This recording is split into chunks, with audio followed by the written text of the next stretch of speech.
దేవుణ్ణి ఏది సంతోష పెడతాది అని ఆలోచిస్తే మన జీవితంలో దేవుణ్ణి రోజు ఏడిపించే విషయాలు అధిక శాతం ఉంటాయి, సంతోషపెట్టే విషయాలు తక్కువ శాతం ఉంటాయి. అంటే బహుశా మీ జీవితంలో వేరేగా ఉండొచ్చు, కానీ నా జీవితంలో గురించి చెప్తున్నాను. నేను ఒక్కోసారి కూర్చొని ఆలోచించుకుంటాను, ఈవేళ నేను చేసే ప్రతి పనిలో దేవుడు ఎంత ప్లీజ్ అయ్యాడు, దేవుడు ఎంత నొచ్చుకున్నాడు. నేను చేసే తలంపులో, నేను చేసే పనులు చూసి దేవుడు ఎంత నొచ్చుకున్నాడు. ఎప్పుడైనా ఆలోచించుకున్నారా? బహుశా మీకు అంత టైం ఉండడం లేదేమో. అంత టైం ఏదండి పాడరు గారా, ఏదండి అంత టైము?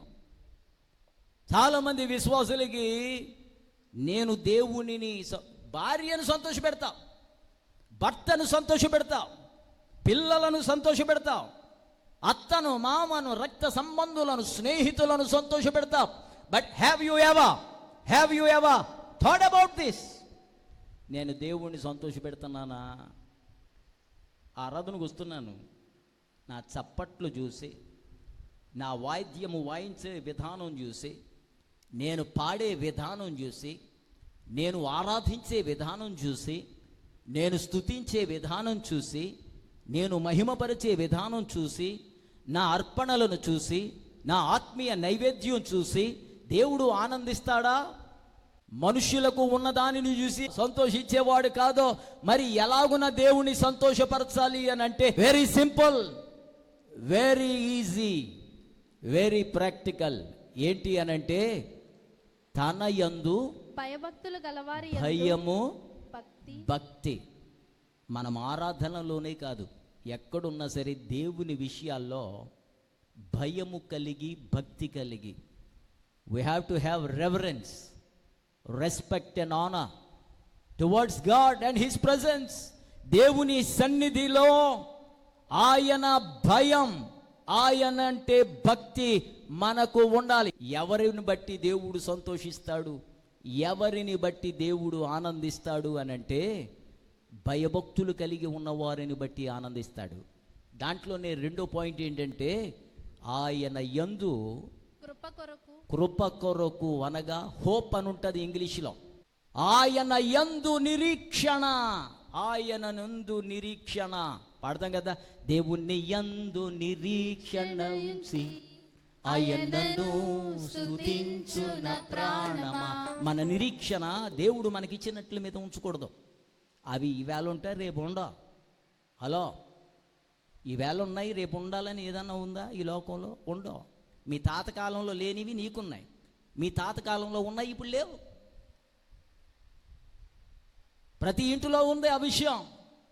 తాతలకు కలిగి ఉన్నాయి, పిల్లలకు లేవు, మనవళ్ళు మనవరాళ్ళకి లేవు.